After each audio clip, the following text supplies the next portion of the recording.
রাম রাবণের যুদ্ধের আগে রাম চাইলেন মা দুর্গার আশীর্বাদ, কিন্তু তখন তো শরৎকাল, দেবীর পূজার সময় নয়।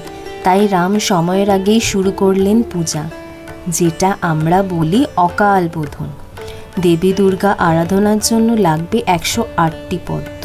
সেই মতো তিনি আয়োজন করলেন। ঠিক তখন দেবী দুর্গা রামের ভক্তির পরীক্ষার জন্য একটি পদ্ম তিনি তার কাছে লুকিয়ে রাখলেন। রাম শত চেষ্টার পরও পদ্ম খুঁজে না পেয়ে তিনি ভাবলেন যে তার চোখকে সবাই পদ্মলোচন বলে।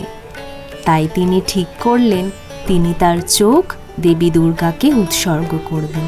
ঠিক তখনই মা দুর্গা রামের ভক্তির প্রতি প্রসন্ন হয়ে আবির্ভূত হয়ে আশীর্বাদ দেন।